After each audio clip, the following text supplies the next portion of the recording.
Oui, bonjour, bienvenue à notre séminaire virtuel des dépenses de personnel. Et on vous rappelle que comme dans tous les séminaires qu'on organise dans le secrétariat du POCTEFA, on va enregistrer le séminaire et après on va le publier avec les présentations.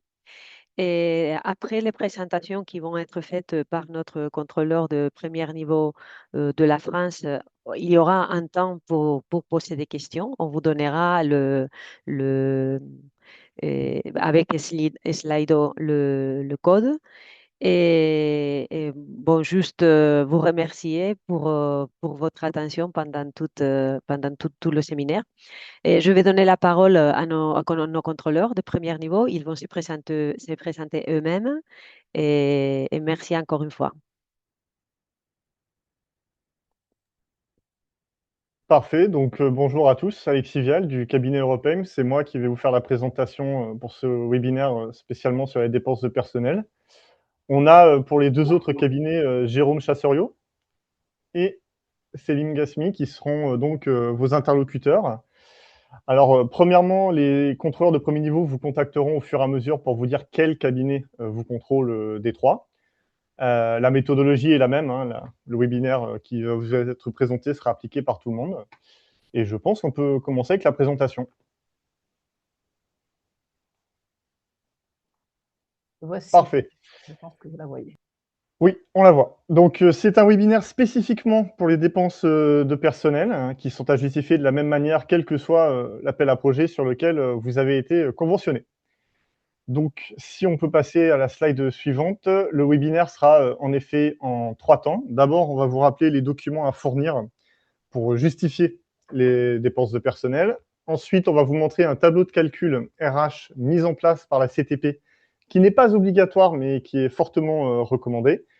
Ça devrait nous prendre environ une vingtaine de minutes au maximum pour ces 2 points. Et ensuite, on enchaînera sur la partie questions-réponses. Donc, à la toute fin de cette présentation, vous aurez en effet un QR code à scanner ou une adresse à renseigner avec un code d'accès qui vous amèneront sur Slido où vous pourrez poser vos questions de manière anonyme et on y répondra au fur et à mesure sur le délai imparti qui est d'1 heure. Voilà. Donc, dans un premier temps, pour justifier vos dépenses de personnel, vous allez devoir justifier le rattachement à la structure des agents/salariés que vous présentez. Alors là, c'est très simple. Vous déposerez dans les lignes de contrat employeur sur SIGEFA les contrats de travail et les avenants que vous avez. Il y a quelques cas spécifiques qu'on a évoqués dans les slides que vous avez en face de vous.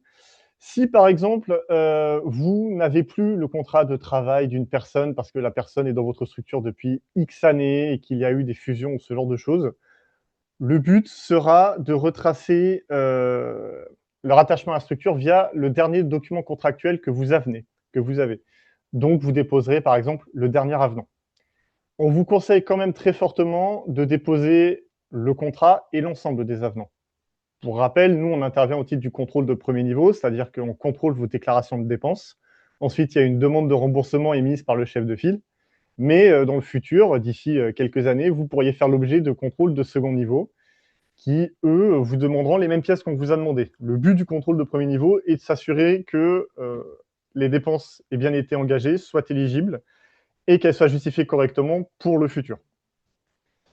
Il y a un cas spécifique qu'on a déjà rencontré qui est est-ce que vous pouvez déposer une attestation signée par votre service RH disant que la personne est bien dans la structure? La réponse est non. Ça a déjà été rejeté lors de contrôle qualité. Il faut vraiment le contrat et les avenants. Et donc pour ceux qui sont dans le public, l'arrêté de nomination, l'arrêté de transfert, l'arrêté de reclassement, même l'arrêté d'avancement d'échelon, tout document officiel qui permette d'acter le rattachement à la structure. Une fois que vous avez justifié le rattachement à la structure, il va y avoir la question du rattachement des salaires. Donc, si on peut changer de slide. Donc, pour justifier des salaires, la règle de base est de fournir les bulletins de salaire mensuels sur la période que vous déclarez ou les livres de paye détaillés. Vous pouvez choisir de fournir les livres de paye, mais il faut savoir que les livres de paye ne valent pas preuve d'acquittement pour les fonds européens. Donc, si vous fournissez les livres de paye, vous allez devoir fournir en parallèle soit la déclaration de dépenses certifiée par un tiers qualifié, soit les relevés bancaires mensuels montrant le virement chaque mois de chaque salaire que vous allez déclarer. On vous conseille donc très fortement de déposer les bulletins de salaire. On va s'arrêter 3 secondes sur la RGPD pour les bulletins de salaire.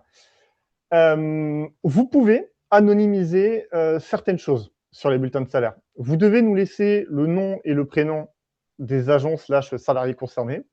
En revanche, vous pouvez tout à fait cacher le numéro de sécurité sociale, l'adresse et le taux de prélèvement à la source.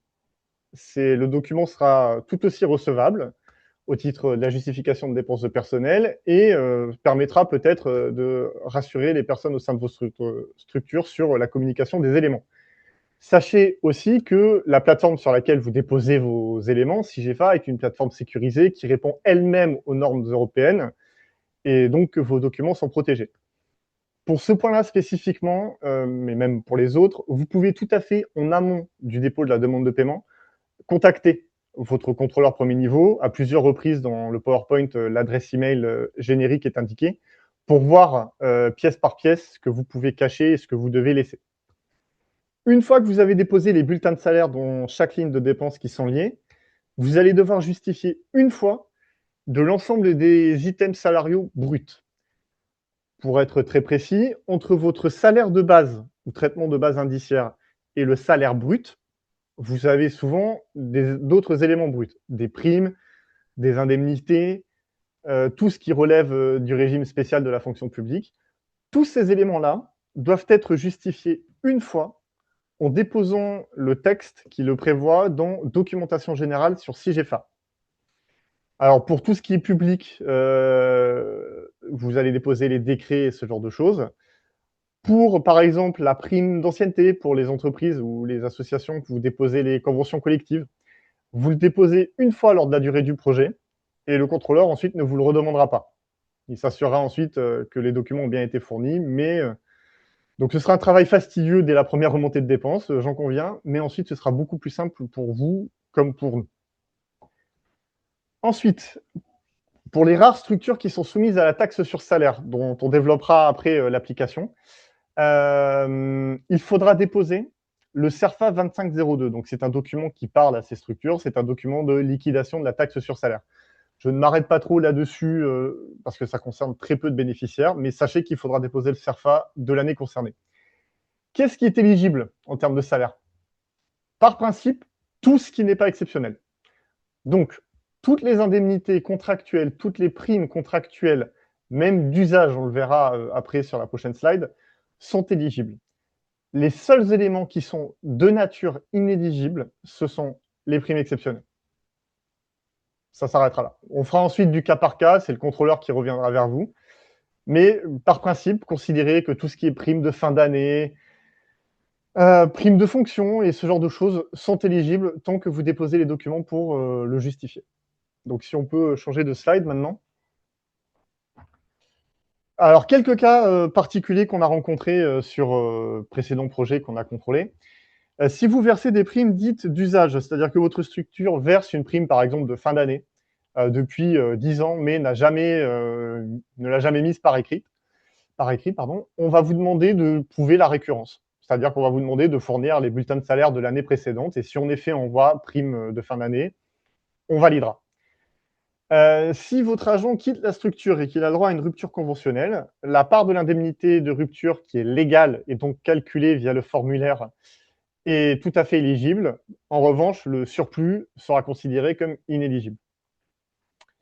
Et ensuite, il y a le cas de la prime exceptionnelle. Encore une fois, on sait très bien qu'étant donné le nombre de structures et la nature des structures différentes qu'on va avoir à contrôler, vous aurez divers éléments salariaux qu'on ne peut pas là aborder sur ce webinaire forcément.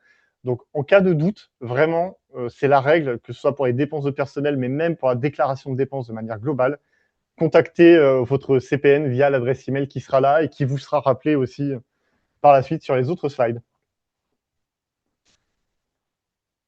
Ensuite, pour justifier le pourcentage d'affectation, donc la CTP a mis en ligne un certificat d'affectation.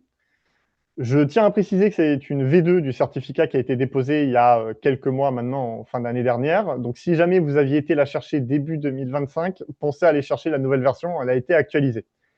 Le but du certificat d'affectation est d'indiquer en amont de la période que vous déclarez le pourcentage d'affectation de la personne concernée.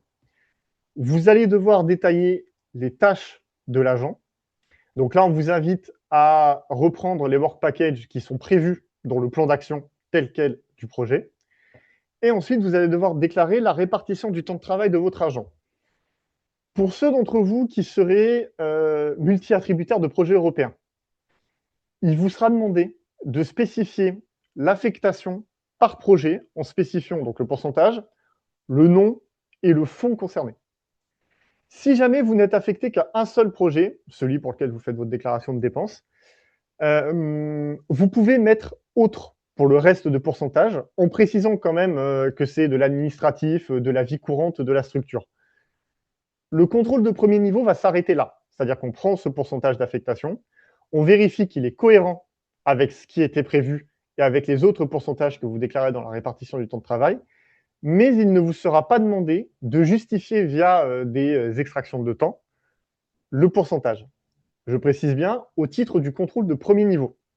Sachez que si jamais vous êtes contrôlé au titre de contrôle de second niveau, quel qu'il soit, cela pourra vous être demandé. Donc, gardez les éléments justificatifs. De toute manière, c'est une obligation, quelle que soit la typologie de dépense et quel que soit le fonds européen. Mais gardez à l'esprit que ce que vous allez déclarer est en effet déclaratif pour nous, mais vous engage au titre des contrôles ultérieurs. Si on peut changer de slide pour aborder les rares questions qu'on a eues sur les certificats d'affectation. Donc, si jamais votre plan de financement POCTEFA prévoyait un certain nombre de personnes à un certain pourcentage d'affectation, et qu'au final, ce que vous déclarez comme éligible varie, c'est éligible. On n'ira pas rendre cette dépense inéligible, on vous demandera de la justifier. La justification sera soit informelle, soit prendra la forme d'une note signée, dépendamment du degré de variation. C'est-à-dire que si vous prévoyez à la base 2 personnes à 50% et que vous en présentez 7 à 70, là, on vous demandera une attestation signée qui explique les écarts de manière précise en identifiant les actions qui ont nécessité, par exemple, plus de personnes. Mais sachez que donc, le pourcentage prévisionnel qui était dans le plan de financement n'est qu'un pourcentage prévisionnel. De la même manière, dans le plan de financement, vous avez aussi un découpage annuel du montant des dépenses que vous deviez présenter. Là aussi, il est prévisionnel. Vous pouvez présenter des choses différentes. Le but du contrôle de premier niveau sera de s'assurer que l'opération n'est pas dénaturée, tout simplement. Ensuite, sur la date de signature des certificats d'affectation, donc je l'ai dit en amont, mais je le répète, le certificat d'affectation doit être signé au début de la période qui le concerne. Quand vous lirez les certificats d'affectation, vous verrez qu'il y a un texte. Et le texte dit bien « Je sous-signé confirme que monsieur X sera affecté ». Donc il faut que les certificats soient signés en amont. Si jamais un agent ou un salarié a quitté la structure avant de signer le certificat, courez-lui après. Il faut que le certificat soit signé pour que la dépense soit éligible, on n'y échappera pas. De la même manière, les pouvoirs opérationnels qui pourraient être donnés à d'autres personnes pour signer ne sont pas recevables pour justifier du temps passé.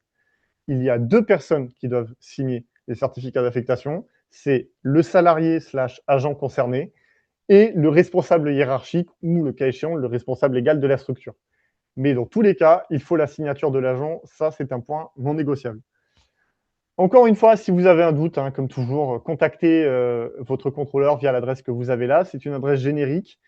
Et ensuite, DDC Consultant, qui est mandataire du groupement, se chargera de transférer votre email au cabinet concerné, qui ensuite reprendra contact avec vous.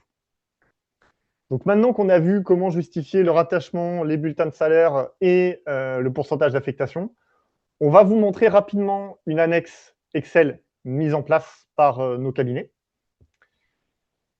qui, je le rappelle, n'est pas obligatoire, mais qui est fortement recommandé, et qui a pour but de vous simplifier la vie en termes de dépôt, de dépenses de personnel, et en termes de justificatifs. Alors. Est-ce que vous voyez mon écran? Non, l'écran est noir, Émilie. Ah. C'est bon, je le vois. Parfait. Donc, Okay. c'est un... Zoomer un peu pour que vous puissiez bien voir. Parfait. Donc, c'est un tableur RH qui contient une trentaine de mini-tableaux de calcul de personnel. ce que vous voyez là en face de vous, correspond à une personne sur une période. Normalement, vous déclarez vos frais d'agent par an, donc c'est-à-dire Monsieur X de janvier 2023 à décembre 2023. On abordera après ceux qui sont à cheval pour les projets qui ont commencé en cours de route, mais globalement, c'est comme ça. Donc là, en fait, c'est très simple. Vous rentrez le nom, prénom du salarié et agent concerné. Par la suite, vous rentrez l'année concernée. Vous rentrez le poste en repartant des postes prévus au plan de financement.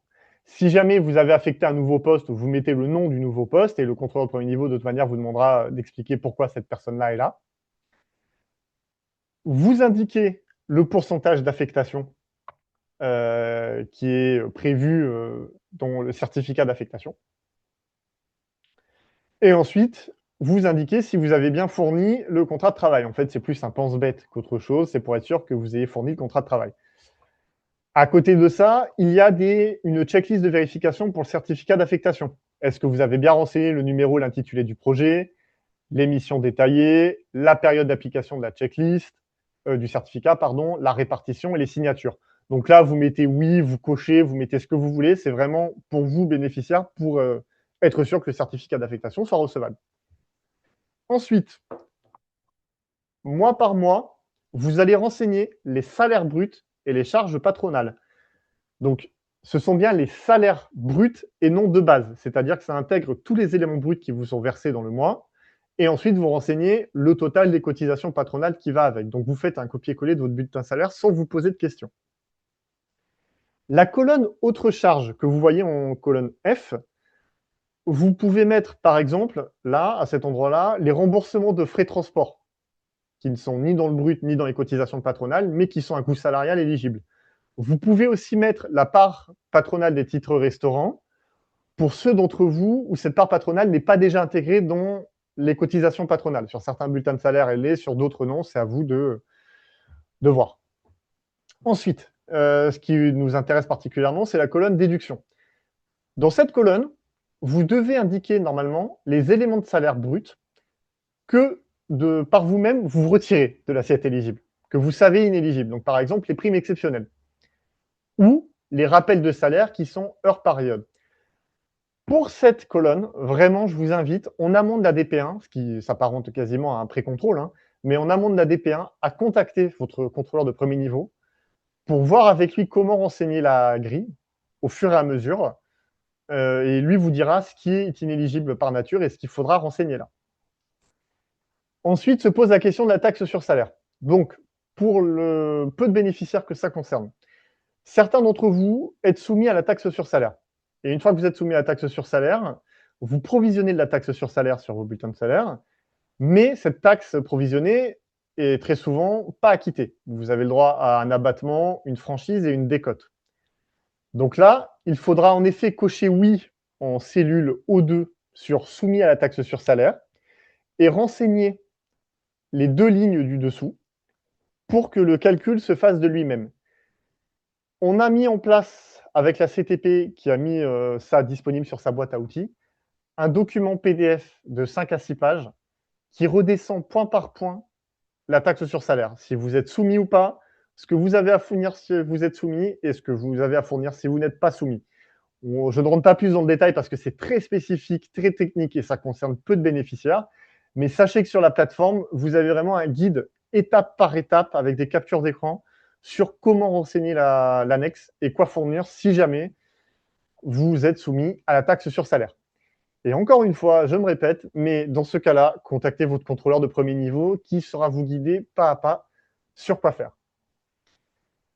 Une fois que vous avez renseigné cette annexe, qui n'est pas obligatoire, encore une fois, hein, mais qui est fortement conseillée, cette annexe, on va vous demander de la déposer dans documentation générale sur SIGEFA.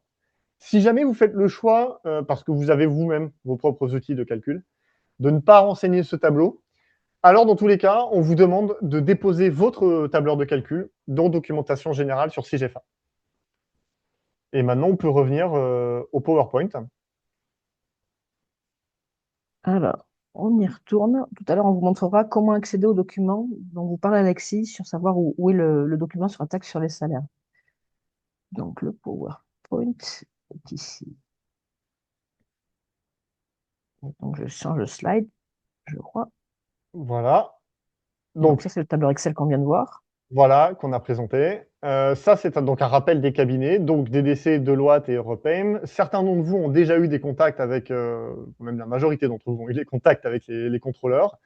Pour rappel, si vous avez un contrôleur sur un projet, vous aurez ce contrôleur sur tous vos projets POCTEFA pour garder une harmonisation de la méthode, sachant que la méthode est quand même la même entre chaque cabinet. Voilà. Donc, je crois qu'ensuite, il y a un rappel sur l'autre slide sur... Non, il n'y a même pas l'adresse email. Donc maintenant, c'est les questions-réponses. Mais peut-être qu'avant, en effet, on pouvait leur montrer la boîte à outils sur... Oui. Alors, Voilà. on va vous partager.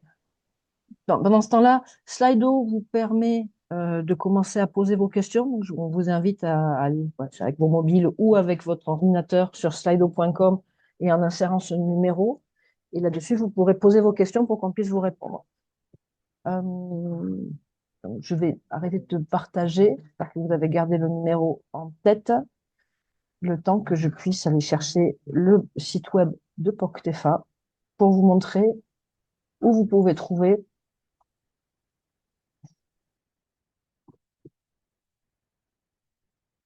donc, quand vous rentrez sur notre page web, poctefa.eu, vous allez dans documentation, boîte à outils. Documentation, boîte à outils. OK? Et dans la boîte à outils, vous y trouverez le manuel où on rappelle toute l'éligibilité des dépenses et il y a pas mal d'informations sur l'éligibilité des dépenses à lire absolument. Mais on a un article qui s'appelle Outils pour la mise en œuvre des projets. Dans ces outils, vous retrouvez donc le guide pour vous expliquer comment vous enregistrez et déclarer vos dépenses. Et là, vous avez des outils de traçabilité des frais de personnel. Donc, dans le premier lien, vous trouverez l'Excel avec le tableau qu'on vient de voir des RH. Sur le deuxième, vous trouverez le traitement de la taxe sur les salaires dont vous parlez maintenant à Alexis, qui vous explique qui est concerné, qu'est-ce qu'on doit fournir, etc. Donc là, vous avez un document qui est court et qui vous explique comment faire, tout en vous rappelant à chaque fois le mail du contrôleur si vous avez un doute. Je vous rappelle voilà, parce que ça peut être relativement complexe et vous êtes assez peu de structure à y être soumis. Dans cette boîte à outils, on a mis aussi l'outil de traçabilité des personnels pour les entités espagnoles, si vous êtes un cabinet ou que vous êtes un chef de file qui accompagne vos structures espagnoles. Vous avez plusieurs informations sur l'amortissement. Vous avez les modèles d'affectation du personnel qu'on a vu tout à l'heure, ou avec le pourcentage dédié et le tableau qu'on voyait dans le document. Donc, je sais pas et puis, vous pourrez accéder au webinaire. Donc, ce webinaire également va être rediffusé. Donc, vous trouverez le lien ici. Il sera envoyé de toute façon là-dessus, à vous tous. Je reviens peut-être, je ne sais pas si on a commencé à recevoir des questions Slido. Je reviens peut-être un petit peu Oui, il y sur a le déjà des document. questions. Ah, très bien. Donc, je vais partager l'écran avec Slido, d'accord?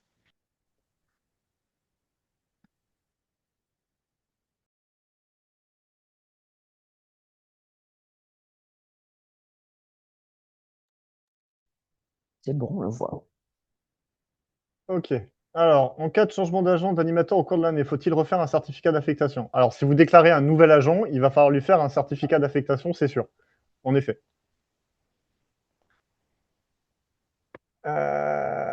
J'espère que je ne vois pas la fin de la question. Alors, je ne vois pas la question là. J'espère que vous vous rendez compte que votre public en majorité est bénévole. Alors, s'il est bénévole, du coup, il n'est pas payé, donc vous ne pourriez pas présenter les coûts. Il y a tout un sujet sur les dépenses de bénévolat et ce qui est apport en nature et qui est détaillé dans le manuel d'éligibilité dont vous parlez, Émilie, qui est disponible sur la plateforme. En l'occurrence, vous ne pouvez pas, sur le programme POCTEFA, Voilà. valoriser vos dépenses de bénévolat. Mm. Mais on sait que vous êtes nombreux à travailler, même bénévolement, être président d'association ou élu non indemnisé.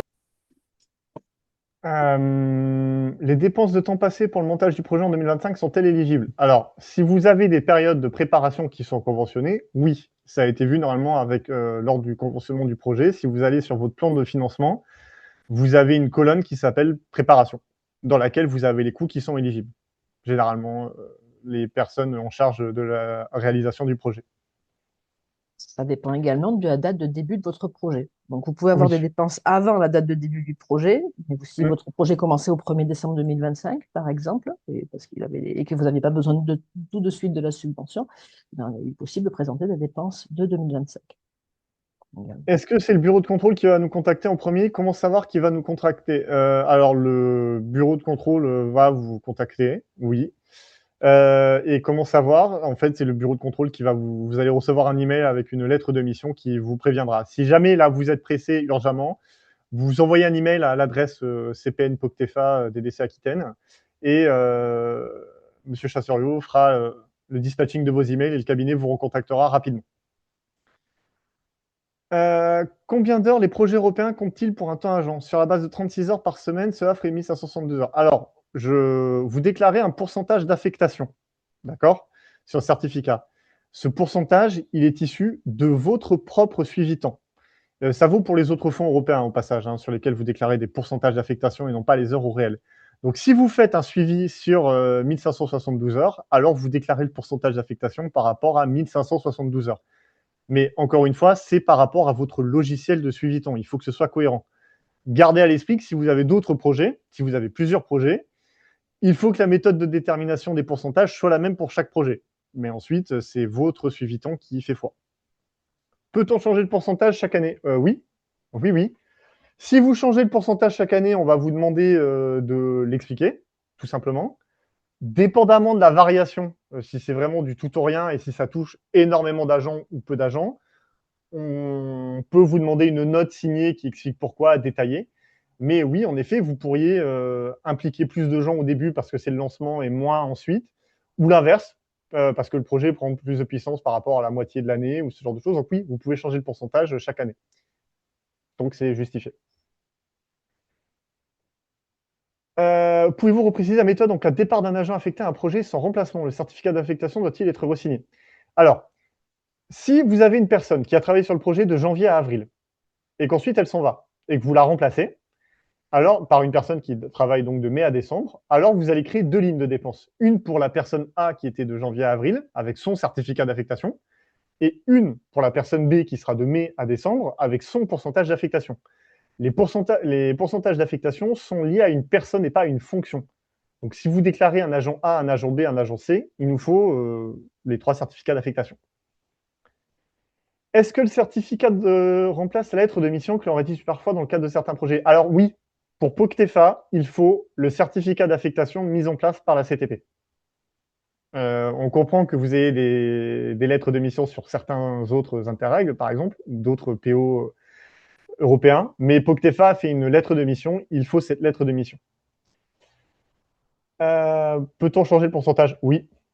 Et dépendamment du changement, on vous demandera de le justifier de manière plus ou moins précise. Concernant le CPN, faut-il qu'on fasse une mise en concurrence? Non, ça n'est pas comme sur les autres interrègles. Il n'y a pas, ça n'est pas un accord cadre, un marché subséquent. Je vais peut-être préciser, voilà. dans le cadre du programme Poctefa, avec les fonds d'assistance technique, le programme Poctefa assume le coût du contrôle de premier niveau. Donc, à chaque fois que vous présentez une déclaration de dépenses, le programme Poctefa et l'autorité de gestion payent les contrôleurs que vous avez face à vous. Et c'est unitaire. C'est la raison pour laquelle ce serait bien aussi de faire des déclarations avec des montants un peu conséquents pour que ce soit un petit peu intéressant. Je le précise au passage. Donc non, pas de mise en concurrence, encore une fois, c'est les CPN qui se sont, donc les contrôleurs premier niveau, pardon, qui se sont répartis les bénéficiaires et sur la base de est-ce qu'on a déjà travaillé avec vous sur d'autres fonds ou pas, et ensuite sur une base égalitaire. Vous dites que le contrôle de second niveau concerne l'affectation peut aller plus loin que le document fourni au premier niveau, que prévoir? Alors, c'est très simple, le pourcentage d'affectation que vous allez nous déclarer est normalement issu d'un suivi temps que vous avez en interne, que ce soit un logiciel, un suivi Excel, des feuilles de temps ou quoi que ce soit. Donc, tout simplement, vous gardez ces éléments qu'au passage, vous devez déjà garder pour d'autres raisons.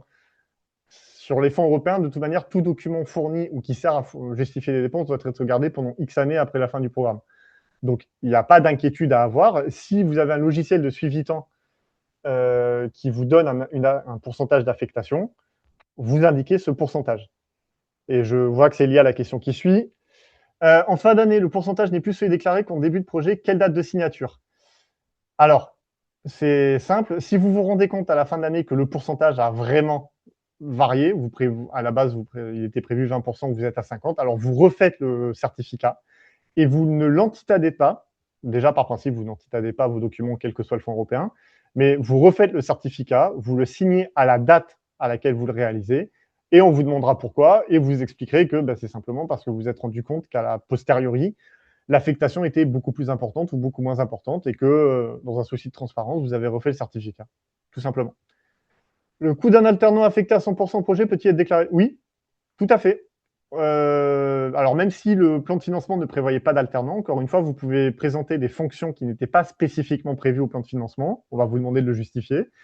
Mais tout ce qui est alternant, stagiaire, doctorant est éligible sur les fonds européens. On va vous demander les mêmes documents que pour les salariés dits classiques, c'est-à-dire le contrat, l'acte juridique, les bulletins de salaire, le certificat d'affectation. Bonjour, sur mon espace FIGEFA, je ne peux pas justifier des dépenses actuellement. J'indique le numéro EFA, mais rien ne remonte. Il faut contacter la CTP, là, pour le coup. Je vais Les laisser problèmes Émilie. informatiques en général, alors les problèmes de comment je déclare, quel justificatif, plutôt le contrôleur, même si nous on va vous accompagner si vous nous posez la question.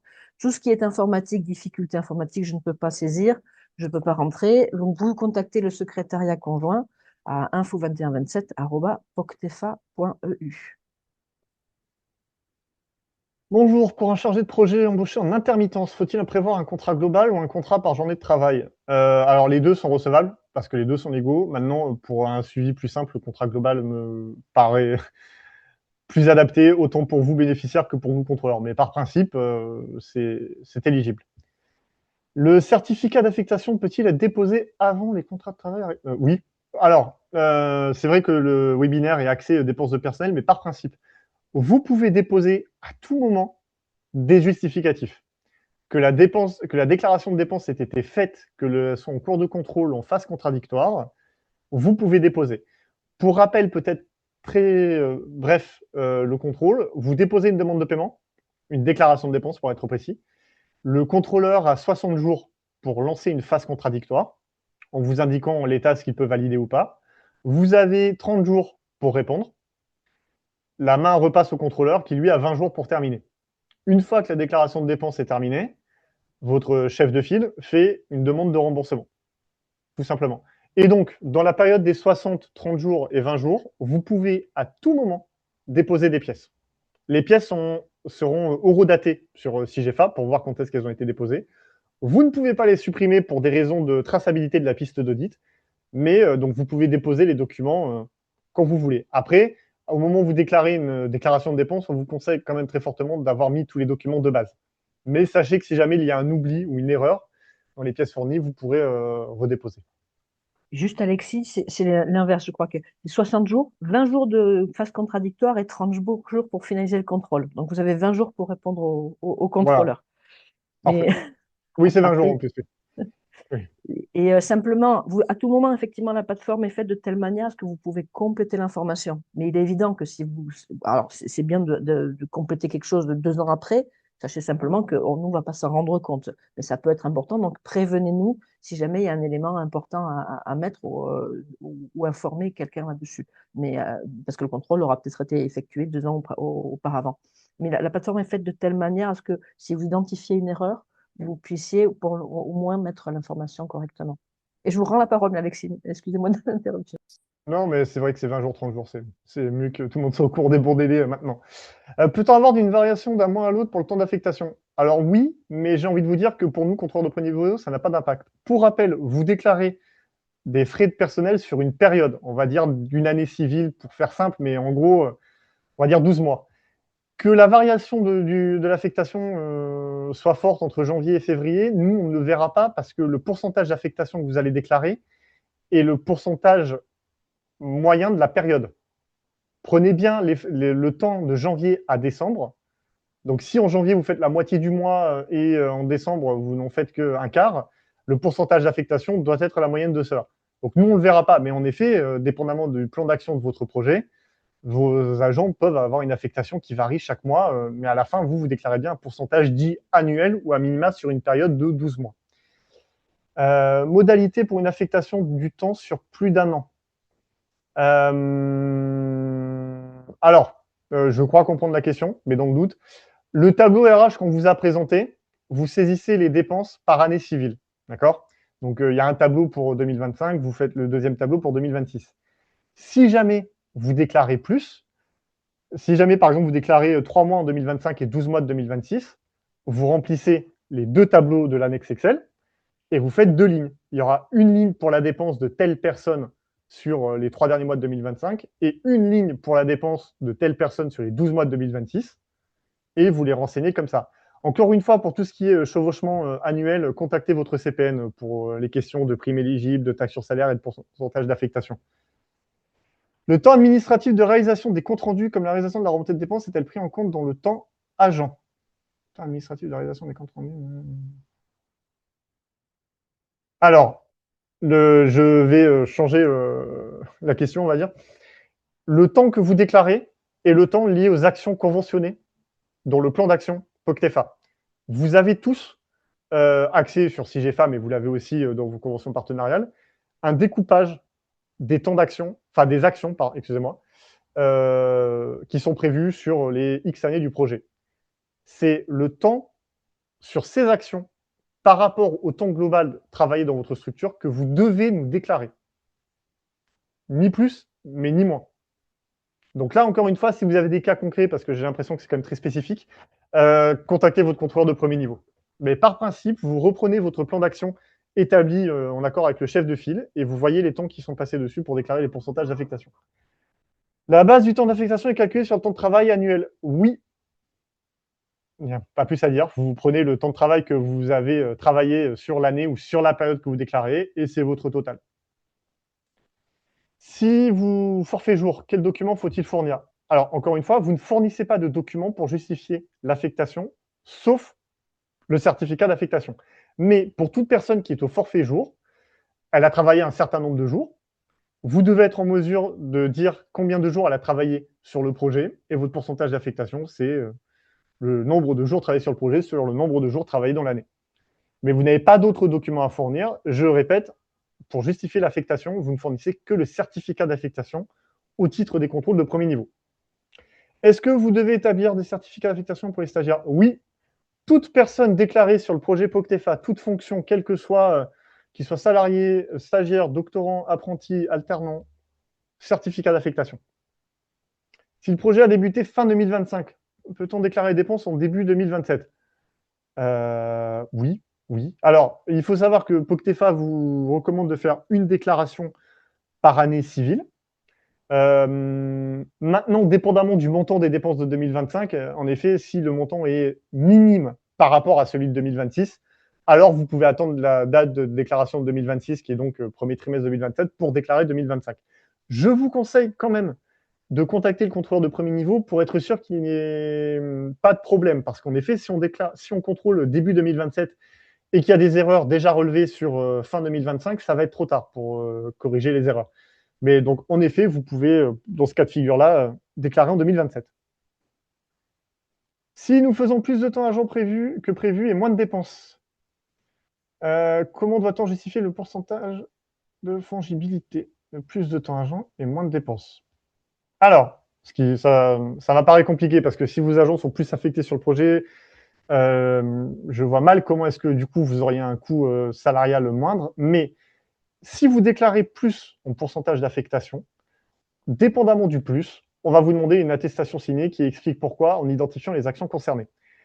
Si vous faites moins de dépenses, lors de la première remontée de dépenses, on ne vous posera pas de questions dessus parce que c'est la première. Lors de la seconde remontée de dépenses, et les bénéficiaires qui en sont déjà à leur DP2 le savent, on va vous dire point par point, catégorie budgétaire par catégorie budgétaire, quelles sont les dépenses où vous avez moins consommé, et on va vous demander d'expliquer pourquoi, et de nous confirmer que ça n'affectera pas la réalisation de l'opération au global. Mais par principe, il n'y aura pas plus d'éléments à fournir que ça. Si vous-même, par contre, en amont, vous voyez qu'il y a un réel décalage entre ce qui était prévu et ce que vous allez pouvoir réaliser ou être en mesure de justifier, alors là, il faut contacter rapidement la CTP directement et votre instructeur pour voir avec lui.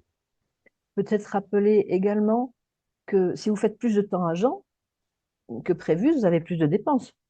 Bon, je veux dire, quelque part, Oui, ça s'équilibre. Donc, je pense que la vraiment, question doit devenir d'une université ou je d'un pense. organisme de recherche qui joue à un équilibrage en général entre les ressources humaines qu'il a déjà et ses autres dépenses. Mais rappelez-vous, le temps salarial est une dépense du projet. Quand on réfléchit POCTEFA, on réfléchit que le temps du salaire plus les autres types de dépenses et on intervient là-dessus. Et dans le cas des petits projets, parce que ce webinaire est plutôt dirigé aux petits projets, vous ne pouvez présenter que des dépenses de personnel. Il n'y aura pas d'autres dépenses, puisqu'elles sont prises en compte, elles sont calculées automatiquement sur ce que vous présentez en dépenses salariales. Je vous redonne la main, Alexis. Une des personnes affectées peut être en statut d'auto-entrepreneur. Alors, nouveau cas. La seule condition d'éligibilité à toutes les dépenses de personnel, c'est le statut salarié de la personne. Et je dis bien salarié, c'est-à-dire qu'il faut qu'il y ait un contrat de travail ou un document juridique qui prévoit non seulement la rémunération par la structure de la personne, mais aussi un lien hiérarchique. Donc, il faudrait contacter le contrôleur de premier niveau parce que là, il me faudrait les documents et ce genre de choses. Mais là, en l'état, j'ai envie de vous dire non. Parce que Ça si ne vous êtes passera dans pas en votre personnel. là, voilà. Et du coup, vu que c'est un webinaire pour les petits projets, après, je ne suis pas sûr que ce soit un petit projet qui pose la question, mais par principe, ma réponse va être non. Entendez bien qu'il faut une personne salariée avec un bulletin de salaire et qu'il y ait une trace d'un lien hiérarchique avec une personne au-dessus d'elle pour que ce soit éligible. Pourriez-vous nous redonner l'adresse email en cas de souci informatique Est-ce que c'est Alors, l'adresse email de la CTP ou est-ce que c'est celle de... oui, on va la mettre sur le chat. Mes collègues me disent, je la répète au cas où, c'est info2127@poctefa.eu. Et voilà, ma collègue, merci Pilar, elle vient de le mettre sur le chat, vous devez pouvoir le consulter. On vous le mettra à la fin si besoin sur une slide. Nous sommes dans un petit projet Poctefa. Le temps de travail pour monter le projet est pris en charge. C'est en 2025. Que faire pour l'affectation?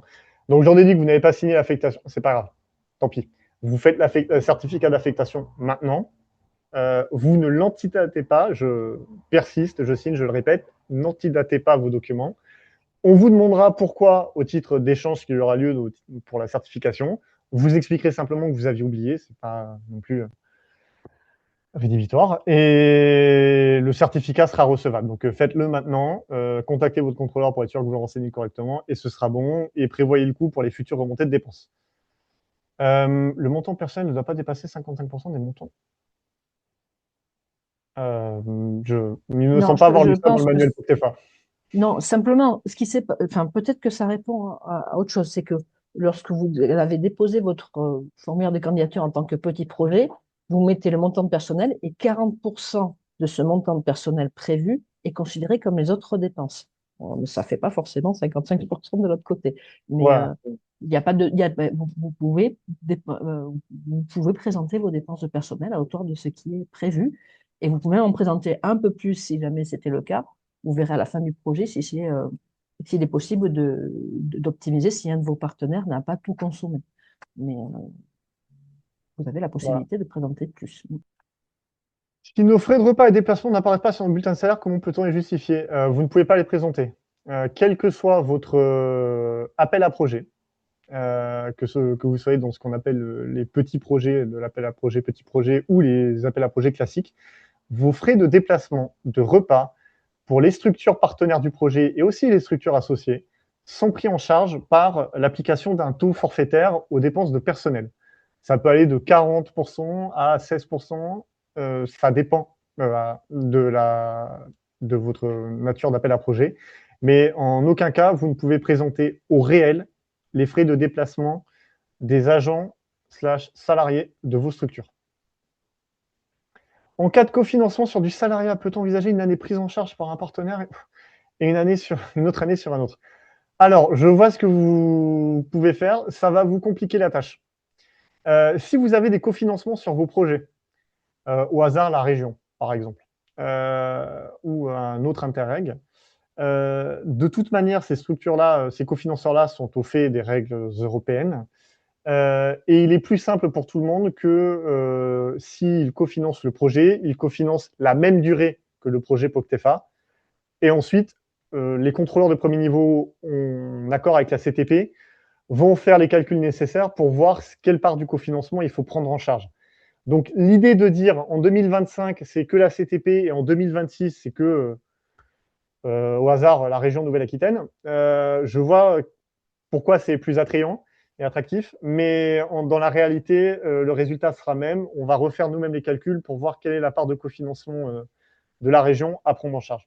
Donc, en soi, ça n'a pas réellement d'intérêt. On va vous demander les conventions de cofinancement, les avenants s'il y en a eu, et les preuves d'encaissement, et dépendamment du cofinanceur, une attestation de cofinancement réalisée à la fin. Mais là, c'est plus vous compliquer la vie qu'autre chose. Où trouver les certificats d'affectation? La boîte à outils sur le site du POCTEFA, et au pire des cas, un email à l'adresse CPN POCTEFA et votre contrôleur vous l'enverra. Mais ils sont en ligne, là où Émilie vous les a montrés avant. Si nous devons embaucher un agent, est-ce possible de faire un contrat de travail pour la durée du POCTEFA? Oui. Oui. Vous pouvez même indiquer, certains organismes publics le font, hein, des contrats de projet. Maintenant, ça ne vous enlèvera pas de l'obligation de faire un certificat d'affectation signé. Toute personne doit avoir un certificat d'affectation signé. Où trouve-t-on les certificats d'affectation? Sur le site de POCTEFA ou en demandant à vos contrôleurs. Doit-on les déposer dès à présent pour un projet qui aura lieu fin septembre? Non. L'idée est que vous devez les déposer au moment de la déclaration de dépenses. Vous pourriez là commencer à déposer des justificatifs si vous le souhaitez, mais la deadline, c'est votre déclaration de dépenses. Il n'y a pas d'obligation là maintenant à aller le faire. Est-ce que le taux d'affectation doit apparaître? Non. Non. Sur le bulletin de salaire, aucune modification. C'est les bulletins de salaire légaux que vous avez transmis à vos salariés / agents à la fin de chaque mois. Vous n'apportez aucune modification, si ce n'est que vous pouvez bien évidemment cacher le numéro de sécurité sociale, l'adresse de résidence de la personne concernée et le taux de prélèvement à la source. Nous devons embaucher une personne en septembre sur le projet. Doit-elle dès à présent signer le certificat? Non. Si elle est embauchée en septembre, déjà, elle ne peut pas signer maintenant le certificat. Elle ne peut le signer qu'à partir du moment où elle est salariée de votre structure. Et vous lui faites signer au moment où elle rentre dans la structure. Pas avant. J'ai raté le début de la... Oui, je vais vous envoyer le PowerPoint, Mme Cuvillier. Je vous l'envoie juste après le webinaire. Rappelez que ce PowerPoint sera de toute façon en ligne, publié voilà. en même temps que le webinaire au chapitre webinaire de la page web POCTEFA. Voilà. Quel type de contrat nous pouvons proposer pour 30 mois? Alors, j'imagine que c'est 30 mois, c'est la durée de votre projet. Quel type de contrat? Mais en fait, il faut pas voir le sujet comme ça. Si vous recrutez une personne pour le projet, c'est à vous de voir si vous lui faites un CDD ou un CDI. Si c'est un type de salariat normal. Si la question était sur les types spécifiques, là, j'avoue qu'il faudrait prendre contact avec le CPN pour le savoir. Mais donc, tous les contrats sont éligibles à partir du moment où ils sont signés et que vous les avez fournis. Pour tout problème informatique... Non, ok, ça c'est le message de la CTP, donc ça, voilà. Si le programme a commencé le 1er septembre 2025, écoutez, donc ça fait X temps, ça fait un moment quand même. À vous de voir. Vous pouvez, alors j'imagine que la question c'est quand est-ce que je dépose ma demande de paiement.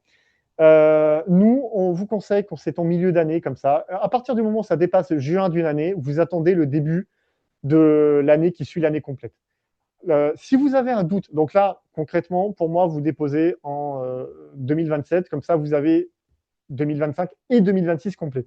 En revanche, je vous conseille fortement de prendre contact avec votre CPN maintenant pour être sûr que vous ayez bien récolté les bons justificatifs pour 2025 et de ne pas attendre 2027 où ce sera trop tard pour apporter des corrections le cas échéant. Je fais partie d'une structure soumise à taxe sur salaire. Nous devons la joindre en plus du bulletin de salaire. Alors oui, vous justifiez, donc si vous êtes soumis à taxe sur salaire, vous devez renseigner le CERFA 2502 de taxe sur salaire. Donc, vous devez déposer ce CERFA dans documentation générale. Pour toutes ces structures-là, contactez en amont votre CPN, hein, je me répète, mais bon, c'est la base, pour qu'on voit quel cas vous êtes. Est-ce que vous avez un abattement? Est-ce que vous avez une décote? Est-ce que vous avez une franchise? Mais oui, vous devez justifier la taxe sur salaire et fournir le CERFA 2502. Je Comment vous fait-on rappelle, quand... pardon, je vous rappelle simplement à nouveau que dans la boîte à outils de la page web POCTEFA, vous avez les outils pour la mise en œuvre des projets, ce que je vous ai projeté il y a très peu. Vous avez les affectations, mais vous avez aussi le guide sur la taxe sur les salaires que nous venons de vous présenter. Comment fait-on quand le cofinancement ne couvre pas la totalité de la période POCTEFA? Alors, vous ne faites rien. Vous nous fournissez, vous fournissez à la CTP et à votre contrôleur l'acte juridique, les preuves d'encaissement, et nous, on refera les calculs. Mais typiquement, si le cofinancement couvre une période plus courte, il y a de fortes chances pour qu'il soit intégralement lié du coup à l'opération. C'est s'il couvre une période plus longue que là, il y aura possiblement un prorata. En fait, pour les cofinancements, il faut fonctionner non pas sur la période réellement de cofinancée, mais vraiment sur les dépenses qui sont cofinancées. Parce que si le cofinanceur cofinance des dépenses totalement différentes du POCTEFA, ce qui a peu de chances d'arriver, mais si c'est le cas, alors le cofinancement ne sera pas à prendre en compte. Donc vous, encore une fois, vous fournissez les actes juridiques, les preuves d'encaissement, et le contrôleur premier niveau, la CTP, se charge du reste. Pour l'embauche d'un nouveau salarié dans le cadre du projet, est-ce qu'un cofinancement VTA de l'État est possible?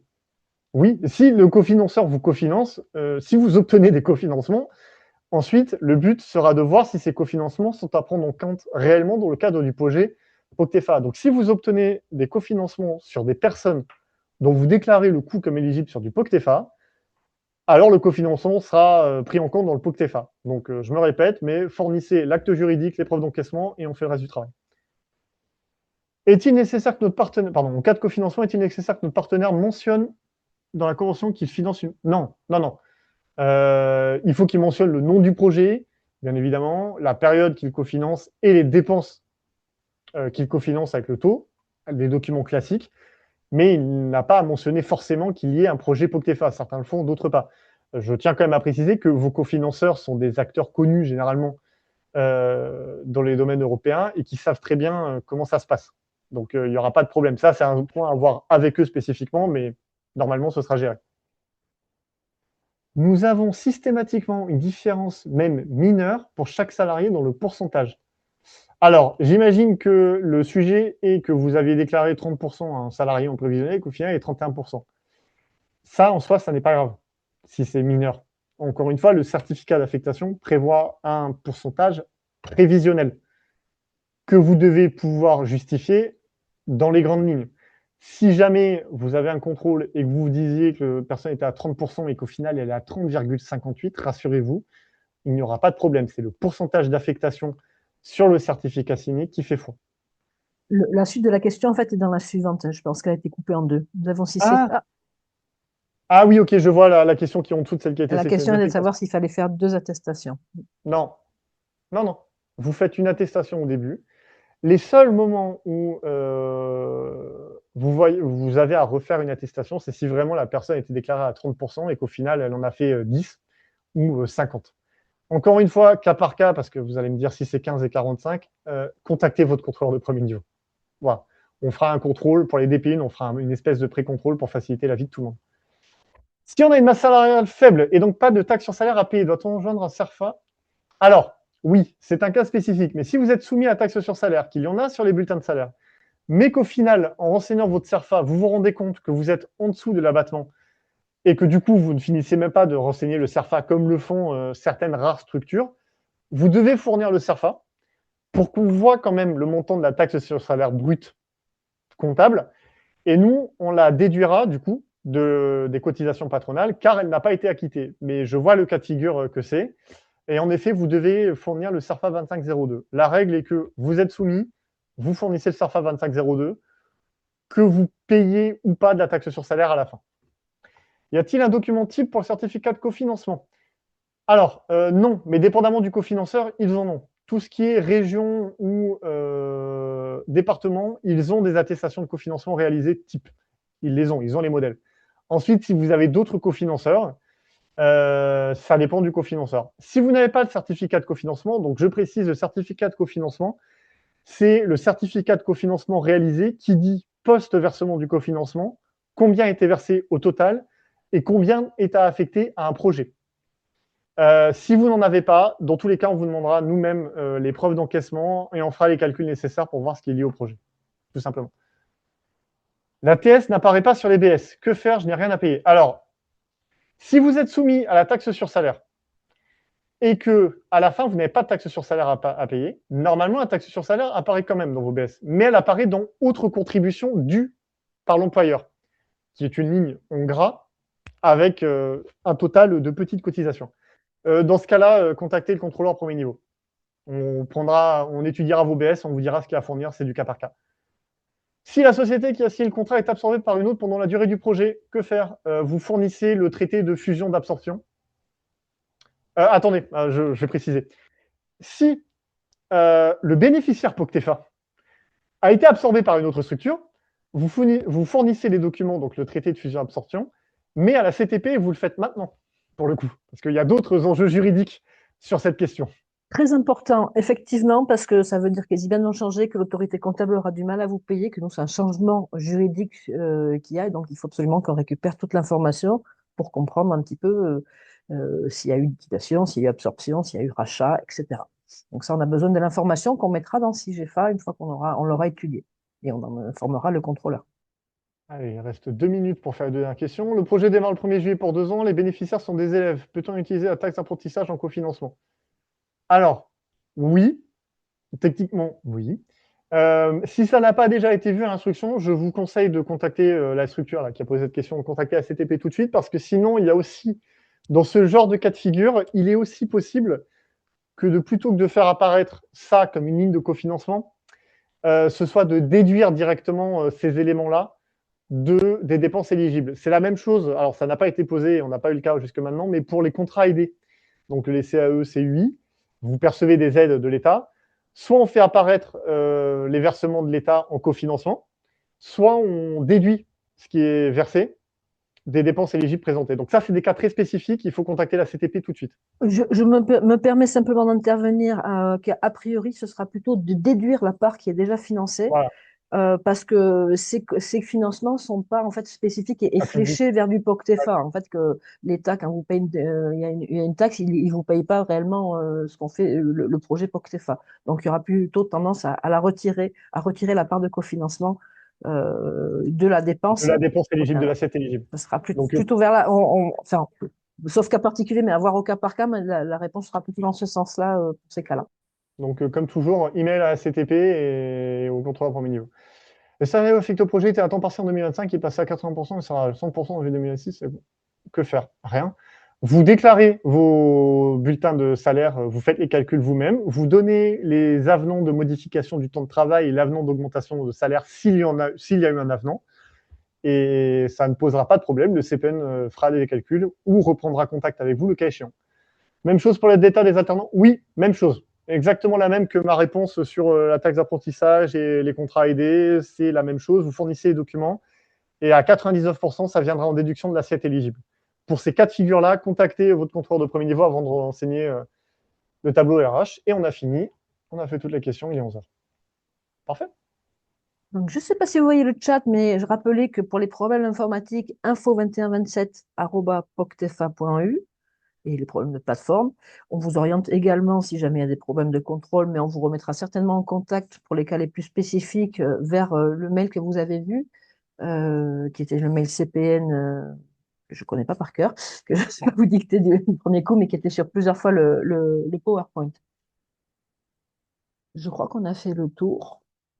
Et il est 11h. Et il est 11h. Merci beaucoup Alexis, merci à toute l'équipe des contrôleurs et du secrétariat conjoint. Et puis on reste à votre écoute pour plus d'informations et on mettra tout ça en ligne très bientôt. Voilà. Bonne journée à tous. Bientôt. Merci, au revoir. Bonne journée. Merci, au revoir.